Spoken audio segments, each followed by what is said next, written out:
আগের দিনকে বেহালায় গিয়েছিলাম বরের সাথে, সেই জন্য বাড়িতে যখন এসেছি রান্নাবাড়ি করতে অনেক দেরি হয়ে গেছে।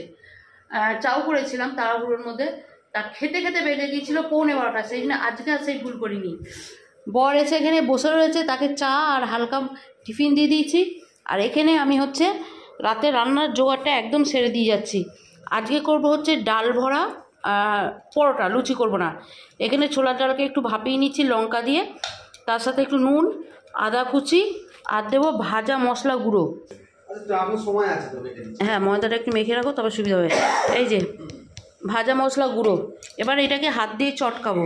তার সাথে করব হচ্ছে চাটনি, আর এখানে হচ্ছে দাঁড়াও দেখাই তোমাদের। হ্যাঁ, এই যে আলুর তরকারি। হ্যাঁ হ্যাঁ, বাকি আছে বলতে। আলুর তরকারি এই দিয়ে রাতের খাবারটা হবে, সেই জন্য যতটা তরকারিটা করে রাখছি, চাটনিটা করে রাখছি, পুরটা বানিয়ে রাখছি, আটাটা মেখে রেখে যাব, তাতে বিকালবেলা এই বেহালা থেকে এসে করতে ঝপঝপ সুবিধা হবে, বুঝেছো? চলো এটা এবার জোগাড় করে নিই। আবার বলে দিচ্ছি, এটা আছে ডালটাকে বয়েল করে নিয়েছি, মানে এই যে একদম নরম করে নিয়েছি। এর মধ্যে নুন, আদা কুচি আর ভাজা মশলা গুঁড়ো। ভাজা মশলা হচ্ছে জিরে, ধনে, একটু মৌরি, গোলমরিচ। চলো রান্নাঘরে বললাম যে একটু বেরোবো। এই যে আগের দিনকে এই দুটো এনেছিলাম জুতো, লাইট অফ করে, এগুলো চেঞ্জ করতে যাবো। টিটু ওপরে লাইট অফ করিস। হ্যাঁ, আমি নামছি। এগুলো চেঞ্জ করতে যাবো, আর তার সাথে যাবো হচ্ছে ফোনের একটা জিনিস আনতে। আগে বেহালায় যাব, তারপর এটা ঠাকুরপুকুর বাজার থেকে চেঞ্জ করবো। না প্যাকেট দুটো, একটা ব্যাগই নিলাম। না আমি ইজি করে আসি, যাও। এতক্ষণ ধরে চেপে বসেছিল বলো। চলো হ্যাঁ, চলো দেখি দিই রান্নায় কি কি করেছি। এটাই তো তোমাদের দেখাইনি, কি কি জোগাড় করে রেখে গেলাম যাতে ঝপঝপ হয়ে যায়। ধরো এ দেখো, এখানে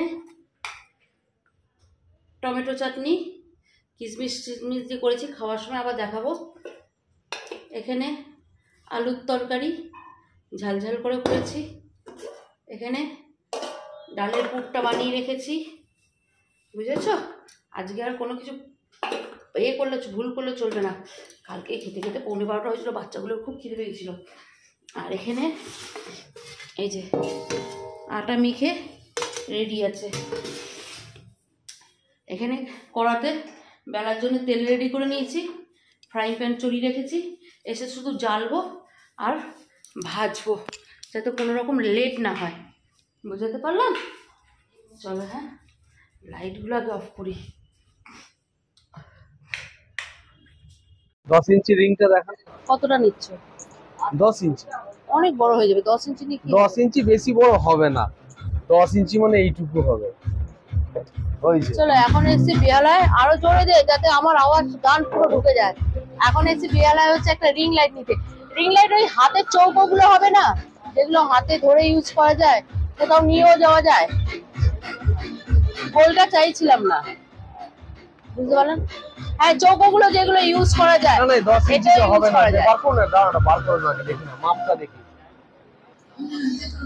কোথাও সঙ্গে করে নিয়ে যাওয়া যায়। এটা হবে তোমার? হ্যাঁ হবে, হবে না কেন?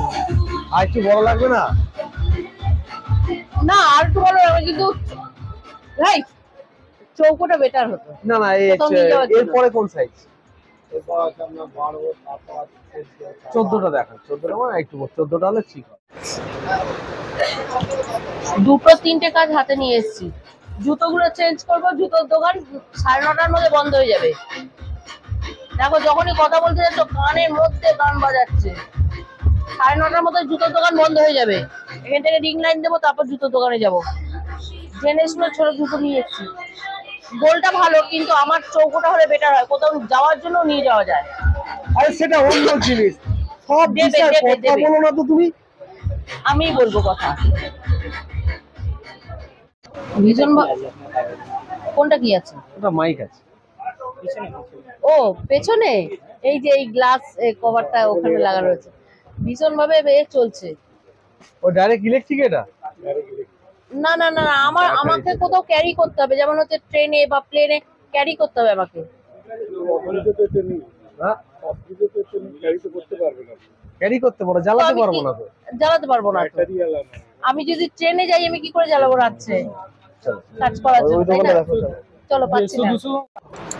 অবশেষে হ্যাঁ, পাওয়া গেল। অনেকক্ষণ অপেক্ষা করার পর, অনেক ঘোরাঘুরি করার পর প্রথমে যে দাদার কাছে এসেছিলাম সেই দাদার থেকেই নেওয়া হলো।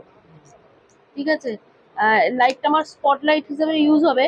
এবার কিভাবে ইউজ হবে না হবে সেটা দেখতে গেলে এখনো 1-1.5 মাস অপেক্ষা করতে হবে। হ্যাঁ, তবে বাড়িতে তো অবশ্যই দেখাবো। চলো, এই লাইটটার ভীষণ দরকার ছিল। আমি এই লাইটটার কথা বলছিলাম আর আমার বড় রিং লাইট করছিল। চলো, হয়ে গেছে। হচ্ছে তোমার, হয়েছে তো কাজের জিনিস। কাজের জিনিস হয়েছে। চল, দরকার ছিল। সব মিলে রেডি। বাবা সবাই মিলে হাত লাগিয়ে দিয়েছে, মা বেটা সবাই মিলে। কি ব্যাপার গো, এ তো যুদ্ধকালীন তৎপরতা চলছে। ভাগ্যিস এই সবকিছু জোগাড় করে রেখেও যুদ্ধকালীন সব তৎপরতা চলছে। আর যদি না জোগাড় করে রেখে দিতাম কি হতো? এইদিকে ছেলেদের খুব খিদে পেয়ে গেছে, তখন ভেজে গেছে না, তাই ওদের জন্য ভেজে আগে দিয়ে দিচ্ছি। বাবা পরে পরে পরে তেল এখন না, আগে এক পিঠ হবে তারপর। বললাম তো তাড়াহুড়ো করে, দেখেছিস তো, সে পরোটা ফাটিয়ে ফেলেছে।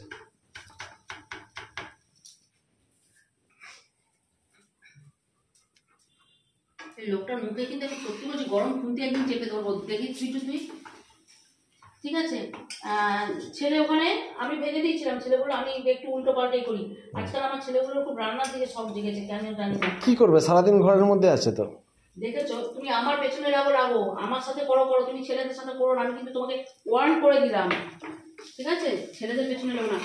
চলো, নে বাবা নে দাদা প্লেটটা বা। ছেলেটা আমার শুকনো রুটি খাওয়া শুরু করে দিচ্ছে গো, পরোটা। খুব খিদে পেয়েছে সোনা গো আমার। হ্যাঁ, খুব খিদে পেয়েছে।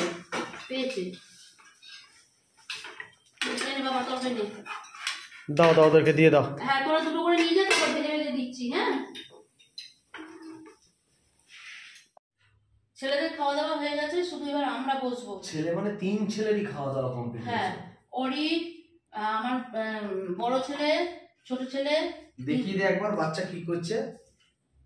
ও চলে গিয়েছিল, ওকে এসি চালিয়ে দেওয়া হয়েছিল, ও চলে গিয়েছিল শুতে, কিন্তু না, বাবা মা এখানে খাচ্ছে, চলে এসে মুখের সামনে। ঠিক আছে, খাওয়া দাওয়া হয়ে গেছে, শুধু আমরা খাবো। আর যতই তাড়াতাড়ি করি না কেন, সেই বেজে গেল হচ্ছে 11টা 10। খাওয়া দাওয়া কিন্তু আজকে জবরদস্ত আছে। খাওয়া দাওয়া ডাল পরোটা, পুরো একদম ছোলার ডালের পুর ভরা পরোটা, হাত দিও না, একটাই এনাফ, সাফিসিয়েন্ট। চলো, হ্যাঁ, রাত্রিটা এই অবধি শেষ করি। 11টা 10 বাজে, এরপর আর সহ্য হবে না গো, খেলে হজম হবে না।